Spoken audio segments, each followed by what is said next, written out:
नमस्कार। हमारे YouTube channel JK study with motivation पर आपका हार्दिक स्वागत है।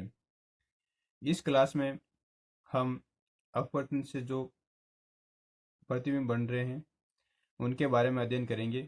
जो हमारा लास्ट टॉपिक बचा है अपवर्तन से प्रतिबिंब का, और अवतल लेंस से आज हम प्रतिबिंब के बारे में अध्ययन करेंगे। अवतल लेंस से प्रतिबिंब कैसे बनते हैं।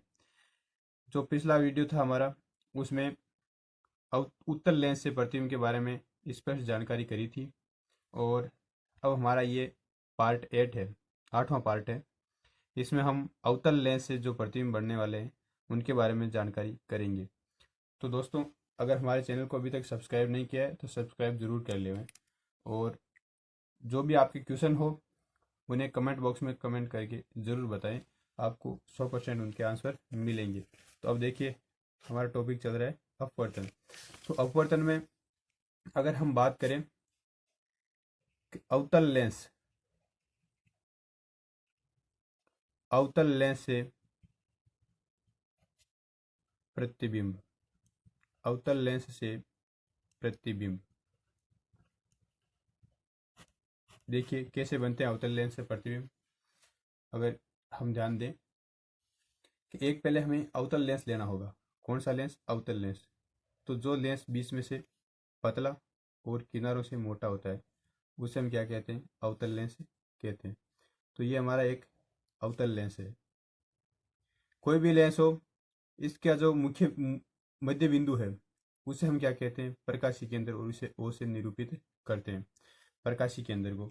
अब देखिए, ये लेंस का ये गोला, तो इसका जो केंद्र है वो क्या हो जाएगा? वक्रता केंद्र C1। और इस गोले का जो वक्रता केंद्र है वो क्या हो जाएगा? वक्रता केंद्र C2।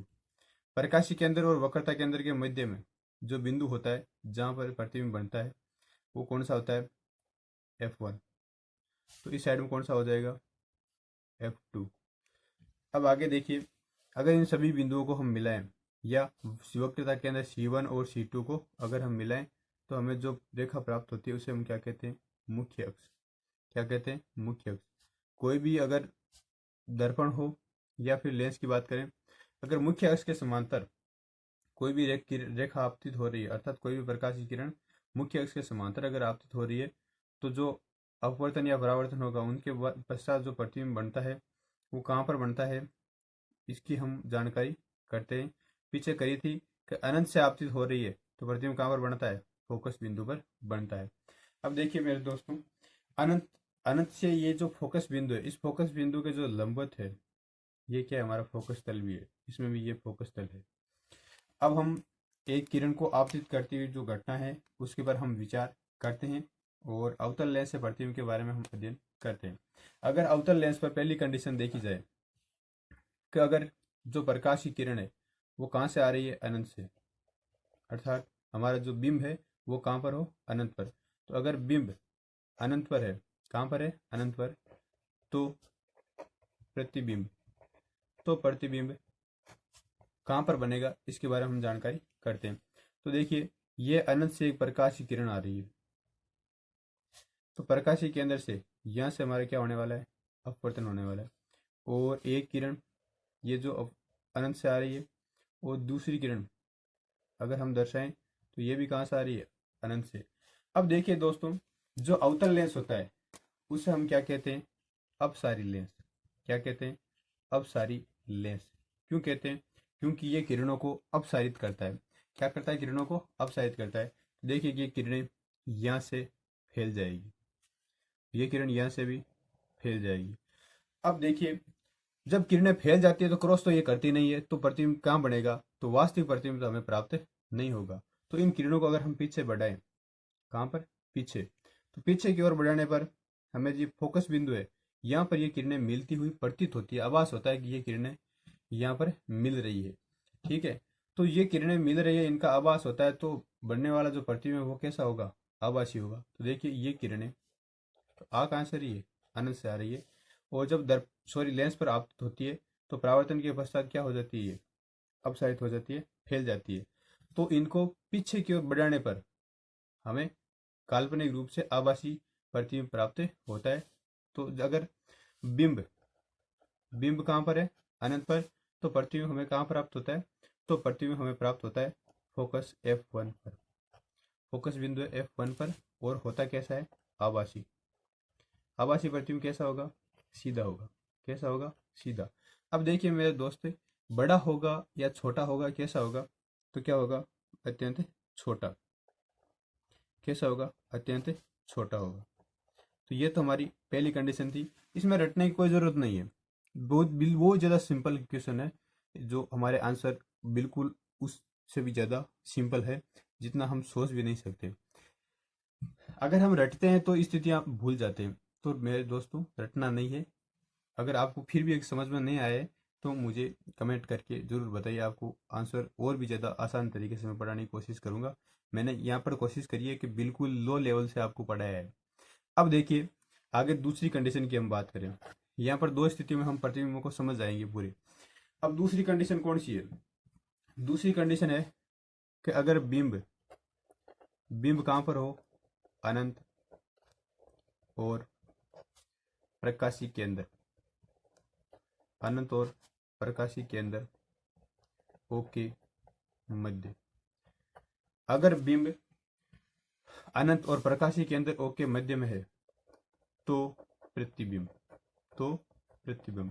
तो देखिए मेरे दोस्त, अगर ये हमारा अनंत है, ठीक है, और ये प्रकाशी केंद्र है, अगर इनके मध्य में, इन दोनों के मध्य में, वो जो है प्रकाशी केंद्र, इन दोनों के अगर मध्य में कोई बिंब है तो प्रतिबिंब कहाँ बनने वाला है?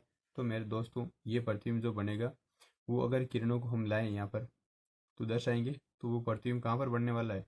तो ये प्रतिबिंब बनने वाला है F1 और O के मध्य में। कहाँ पर बनेगा? F1 और O के मध्य में। कैसे बनेगा? तो देखिए, अगर हम किरण को आपतित करवाएं, किसको? किरण को आपतित कराएं, तो प्रतिबिंब देखिए, सॉरी, जो पहले बिंब था अनंत पर था, अब अनंत से क्या हुआ है? लेंस की तरफ आया है। क्या हुआ है? अनंत से लेंस की तरफ आया है। तो जो प्रतिबिंब है वो भी किस ओर जा रहा है? लेंस की तरफ ही जा रहा है। तो देखिए मेरे दोस्तों, बिंब अनंत और प्रकाशी केंद्र O के मध्य में, अर्थात जो प्रकाशी केंद्र O है और अनंत अनंत के मध्य में अगर बिंब है कोई किसी कंडीशन पर, तो यहाँ पर जो मैं प्रतिबिंब प्राप्त होने वाला है वो कहाँ पर प्राप्त होगा? F1 और O के मध्य में प्राप्त होगा। क्यों? क्योंकि जैसे जैसे बिंब लेंस के, जैसे जैसे बिंब लेंस के पास आ रहा है, वैसे वैसे बिंब भी लेंस के पास जा रहा है। परंतु ये बढ़ने वाला जो प्रतिबिंब बनेगा, कैसा? छोटा बड़ा कैसा होगा? तो देखिए, हम पहले स्थिति लिखते हैं कि प्रतिबिंब F1 और O के मध्य बनेगा। कहाँ पर बनेगा? F1 और O के मध्य बनेगा। और बनेगा कैसा? आभासी। कैसा बनेगा? आभासी। क्योंकि प्रतिबिंब कहाँ बन रहा है? बाईं ओर बन रहा है। आभासी और सीधा। और होगा कैसा? छोटा ही होगा। कैसा होगा? छोटा। तो देखिए मेरे दोस्तों, अगर लेंस जो अवतल है उत्तल है उनकी बात करें, तो हमने अच्छी तरह से आपको समझाया है। अब देखिए, जो लेंस से अपवर्तन तो हो गया। अब अगर हमारी आंख में बात करें, तो हमारी आंख में कौन सा लेंस पाया जाता है? तो हमारी आंख में पाया जाता है उत्तल लेंस। उसको दोनों भाग उत्तल है, तो इसे क्या कहते हैं? उबिया उत्तल लेंस कहते हैं। अब देखिए, हमें पिछले जो टॉपिक था जिसमें हमने अपवर्तन के उदाहरणों की बात करी थी, वो उदाहरणों में अगर हम एक दो उदाहरण लें कि ये जो उदाहरण है इसमें कैसे निरूपित होते हैं, तो एक घटना को हम बात करते हैं, वो चाहे वो कौन सी भी ले लें। तो इसको हम ले लें, जो भी आपका मन करे, अगर आपको लगे कि वो घटना बताओ तो मैं आपको बता दूंगा। स्पेशल घटना है हमारे लिए। तो कौन सा है उदाहरण? सूर्योदय और सूर्योदय से पहले और सूर्यास्त के बाद सूर्य दिखाई देता है। कैसे? ये हमारा एक, अगर हम क्वेश्चन ले, देखिए कि सूर्योदय से पहले और सूर्यास्त के पश्चात सूर्य दिखाई देता है। कैसे? ठीक है। तो इसका अगर हम आंसर लें, इसका आंसर लें, तो देखिए मेरे दोस्तों, आंसर कैसे लेंगे कि ये मान लीजिए अगर सूर्य है, क्या है? सूर्य। सूर्य की स्थिति यहाँ पर है।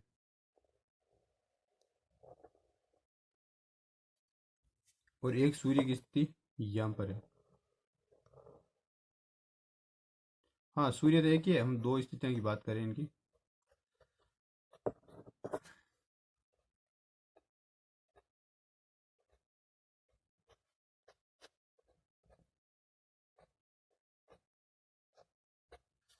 अब देखिए, ये तो अगर हम इसको उत्तर माने, कौन सी दिशा माने, उत्तर दिशा, तो यहाँ पर पश्चिम है अर्थात सूर्यास्त। कौन सी कंडीशन आ जाएगी, सूर्यास्त। और यह कौन सी कंडीशन है, सूर्योदय। अब देखिए मेरे दोस्तों, अगर हम बात करें पृथ्वी के वायुमंडल की, तो यहाँ पर अगर हम पृथ्वी ले रहे हैं, क्या ले रहे हैं, पृथ्वी, तो इस पृथ्वी को हम बड़ा बना रहे हैं, सूर्य की अपेक्षा बड़ा नहीं बना रहे हैं, परंतु यहाँ पर हम पृथ्वी पे अगर पृथ्वी को देखें तो पृथ्वी हमारे लिए बहुत बड़ी है, तो सूर्य हमें छोटा दिखाई देता है। तो इस कंडीशन में अगर हम बात करें तो पृथ्वी पर अलग अलग प्रकार के वायुमंडल की अलग अलग परतें बनी हुई है। तो ये परत हो गई, ये दूसरी परत हो गई, इसी प्रकार ये आगे और ज़्यादा परतें मिल गई। तो इस प्रकार हमें क्या मिलेगी, परतें मिलेगी, बहुत ज़्यादा परतें हैं। तो इन परतों में से हमें होने वाला क्या है कि यहाँ पर तो अगर सूर्य हो तो हमें साफ साफ दिखाई देता है, कोई समस्या नहीं आती है। तो समस्या तो यहाँ पर भी नहीं आ रही है, परंतु ये अचरज की बात है कि सूर्योदय से पहले और सूर्यास्त के बाद हमें सूर्य दिखाई कैसे देता है। तो उसका कारण एक ही है, अपवर्तन। अब अपवर्तन के कारण यहाँ से अगर मान लीजिए इस धरातल पर अगर हम यहाँ पर खड़े हैं, कहाँ पर खड़े, इस कंडीशन पर हम अगर खड़े हैं, तो अगर सूर्य की किरणें आ रही है, सूर्य की किरणें आ रही है, तो ये वायुमंडल तो है ही, ठीक है मेरे दोस्त, ये वायुमंडल है। तो देखिए सूर्य की किरण आएगी, इस वायुमंडल से टकराएगी यहाँ, तो यहाँ पर अगर टकरा रही है किरणें, तो यहाँ पर जो पहला विरल माध्यम, अंतरिक्ष में कौन सा माध्यम है, विरल, विरल से जो पृथ्वी का वायुमंडल है उससे टकराई, तो किरण क्या हुई, अपवर्तित हुई, क्या हुई, अपवर्तित हुई, अर्थात अविलंब की ओर झुक गई। ये झुकी हुई किरण यहाँ पर आपतित हो रही है, फिर यहाँ से वापिस अपवर्तित हुई, और यहाँ से वापिस अपवर्तित हुई। ये किरणें चलती चलती हमारे पास टेढ़ी मेढ़ी किरणें आएगी। तो टेढ़ी मेढ़ी आ रही है, परंतु ये किरण वास्तविकता में जा तो इस दिशा में थी। अगर इतने ऊंचे होते, हम ऊंचाई पर होते, तब हमें सूर्य दिखाई देता, परंतु जो अपवर्तन है, अपवर्तन के कारण क्या हुआ, किरणें टेढ़ी मेढ़ी जो मूर्ति हुई हमारे तक पहुंच जाती है। परंतु वास्तविकता में अगर देखें तो ये सूर्य अगर धरातल से देखें तो धरातल से नीचे चला जाता है, परंतु फिर भी सूर्य उदय से पहले, पहले क्या था, नीचे था। तो सूर्योदय होने से पहले ही, कितने मिनट पहले, लगभग 2 मिनट पहले हमें सूर्य दिखाई देने लग जाता है। इसी प्रकार ये अगर कंडीशन की बात करें कि सूर्यास्त के बाद, कहाँ पर, सूर्यास्त के बाद में, तो वही कंडीशन इसके साथ होने वाली है।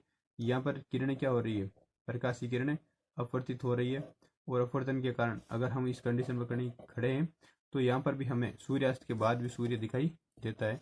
तो अगर हम बात करें कि सूर्योदय से पहले और सूर्यास्त के बाद सूर्य दिखाई देता है, तो किसके कारण दिखाई देता है, अपवर्तन के कारण। किसके कारण दिखाई देता है, अपवर्तन के कारण। और अपवर्तन किसका हो रहा है, प्रकाश का, ध्वनि का अपवर्तन नहीं हो रहा है, ध्यान रखिए, किसका अपवर्तन हो रहा है, प्रकाश के अपवर्तन के कारण। देखिए मेरे दोस्त, आंसर क्या होगा हमारा, प्रकाश के अपवर्तन के कारण। अब कोशिश करी है मैंने आपको अच्छी तरह से समझाने की, और उम्मीद करता हूँ आपको समझ आ गया होगा। इसी प्रकार जल से भरी बाल्टी में जो पेंदा होता है वो ऊपर उठा हुआ हमें नजर आता है, क्यों, क्योंकि वहां पर भी क्या हो रहा है, प्रकाश का अपवर्तन। और जो बाल्टी में पानी है, बाल्टी में क्या है, यहाँ पर पानी है, तो ये पानी क्या है, सघन माध्यम का कार्य करा, और बाहर क्या है, वायु, दो क्या है, वायु विरल माध्यम का कार्य करेगी। तो यहाँ पर एक घटना स्पेशली होती है, कौन सी, कि प्रकाश की किरणें एक माध्यम से दूसरे माध्यम में प्रवेश करती है, तो अभिलंब की ओर झुकती है या अभिलंब से दूर हटती है, अभिलंब की ओर झुकती है या फिर अभिलंब से दूर हटती है। तो इस पर स्पेशली नोट लिख लें, नोट, जब प्रकाश किरणें, जब प्रकाश किरणें,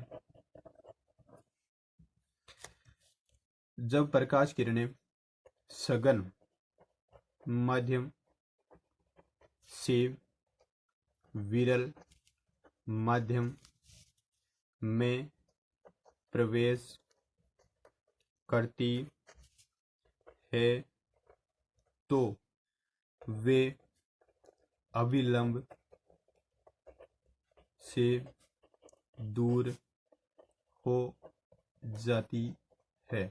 अर्थात प्रकाश किरणें सघन माध्यम से विरल माध्यम में प्रवेश करती है तो अभिलंब से दूर हो जाती है। इसी प्रकार दूसरी किरण घटना है कि जब प्रकाश किरणें विरल माध्यम से सघन माध्यम में प्रवेश करती है तो वे अभिलंब की ओर झुक जाती है। हाँ मेरे दोस्तों, इस परिभाषा इन दोनों जो नोट है इन बातों को वापस रिपीट करके आराम से लिख लीजिए। हाँ, लिखना बहुत ज़रूरी होता है क्योंकि लिखी हुई बातें हमें जब भी आवश्यकता होती है तो हम उनको देख सकते हैं। अब आगे हम बात करें कि जब प्रकाश की किरणें सघन माध्यम से विरल में जाती है तो अभिलंब से दूर हट जाती है, और विरल से अगर सघन से अगर विरल में और विरल से अगर सघन में जाती है तो अभिलंब की ओर झुक जाती है। अब हम बात कर रहे थे बाल्टी वाली। तो बाल्टी में क्या है कि ये पानी है, तो पानी वायु की अपेक्षा क्या है, सघन माध्यम है, तो ये किरणें सघन माध्यम है। अब इस किरणों से जो प्रकाश जो पेंदा है, पेंदे से जो किरणें उठी है ऊपर, कहाँ पर उठी है, ऊपर की ओर। तो देखिए मैं थोड़ा चित्र बड़ा बना रहा हूँ। इस पेंदे से टकराई हुई किरणें जब ऊपर उठेगी, कहाँ पर उठेगी, ऊपर, तो ऊपर उठने के बाद बाहर जा रही है यहाँ से परावर्तन होने के बाद, परंतु ये पानी से बाहर निकल रही है। तो बाहर निकलने पर अगर हम बात करें यहाँ पर ये अभिलंब है, तो जो सघन माध्यम है पानी, उससे किरणें बाहर जा रही है विरल माध्यम वायु में, तो अभिलंब से दूर हट जाएगी, अर्थात यहाँ पर मुड़ अभिलंब से दूर हट जाएगी।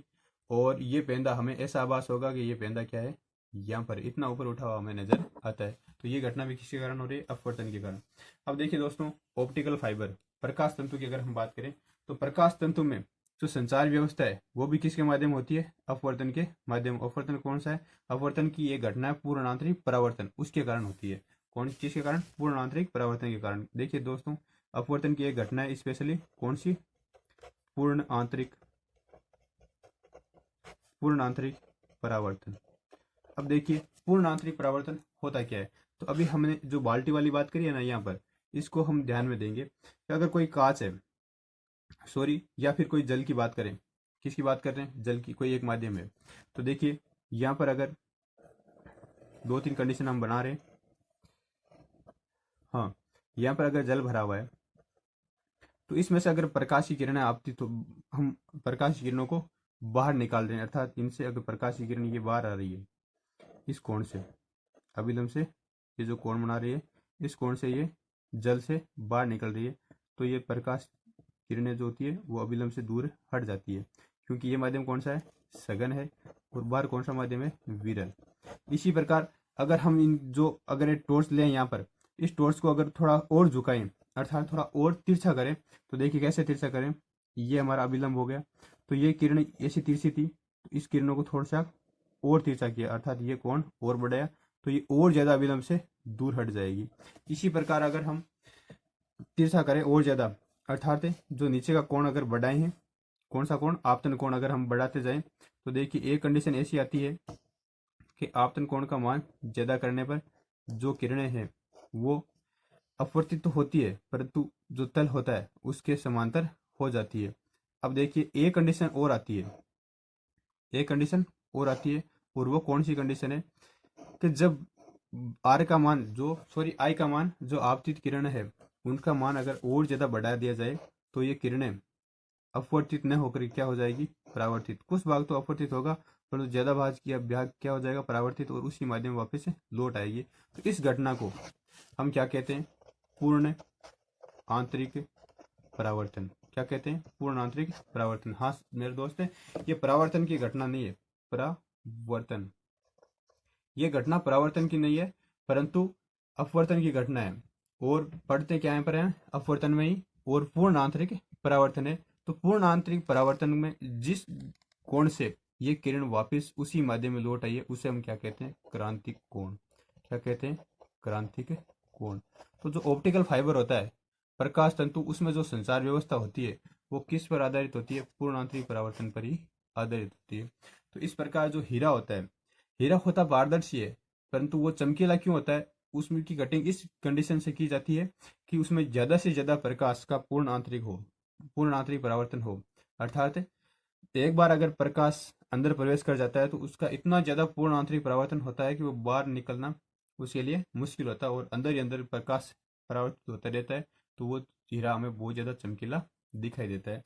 तो इस प्रकार दोस्तों हमने आपको अच्छी तरह से प्रकाश वाले पार्ट में बहुत ज़्यादा लंबा खींचा है और शॉर्ट वीडियो बनाते हुए आपके रिवीजन की दृष्टि से भी बहुत इंपॉर्टेंट करते हुए हमने इनको अलग अलग शॉर्ट पार्टों में पढ़ाते हुए आज का हमारा ये 8वां टॉपिक पूर्ण होता है और इसी के साथ हम प्रकाश को यहाँ पर विराम देते हैं। और अगला हमारा टॉपिक है जो हमारे स्टूडेंट्स की या मांग हो रही है कि जो विद्युत है उसके बारे में पढ़ाया जाए, तो हम अगले जो टॉपिक होगा उसमें हम विद्युत के बारे में अध्ययन करवाएंगे। अब दोस्तों अब हम बात करें इसके कुछ सूत्र है प्रकाश में। जो दर्पण है उससे संबंधित जो सूत्र है उसे हम क्या कहते हैं, दर्पण सूत्र। क्या कहते हैं, दर्पण सूत्र। और जो लेंस है, लेंस से संबंधित सूत्र है, उनको हम क्या कह रहे हैं, लेंस सूत्र। क्या कह रहे हैं, लेंस सूत्र। तो इन दोनों सूत्रों को हम ध्यान दे रहे हैं कि दर्पण सूत्र। तो दर्पण सूत्र क्या होता है, 1/f बराबर 1/u प्लस 1/v। तो लेंस सूत्र क्या होता है कि 1/f बराबर 1/v माइनस 1/u। अब यहाँ पर हमें ध्यान ये देना है कि f क्या है। तो f है हमारा फोकस दूरी। क्या है, फोकस दूरी। अब फोकस दूरी कौन सी होती है कि जो फोकस बिंदु f1 है, सॉरी फोकस बिंदु f है, f से लेकर O के मध्य दूरी। ठीक है। अगर यहाँ पर हम बात करें कि F1 और F2 ठीक है कि O से दूरी। ठीक है, F1 की O से दूरी और F2 की O से दूरी, जो मध्य की दूरी है उसे हम क्या कहते हैं, F लिखते हैं। अब देखिए U किसकी दूरी है। ठीक है मेरे दोस्त, U किसकी दूरी है, तो U है बिंब की दूरी। किसकी दूरी है, बिंब की दूरी। किसे, जो ध्रुव है, अगर दर्पण में बात करें ध्रुव से बिंब की दूरी। और यहाँ पर अगर हम बात करें कि U क्या है, तो बिंब की दूरी है किससे, प्रकाशीय केंद्र O से। किससे, प्रकाशीय केंद्र O से। अब देखिए V की बात करी जाए, V की किसकी दूरी है, प्रतिबिंब की दूरी। किसकी दूरी है, प्रतिबिंब की दूरी। तो यहाँ पर भी V क्या होगा, प्रतिबिंब की दूरी।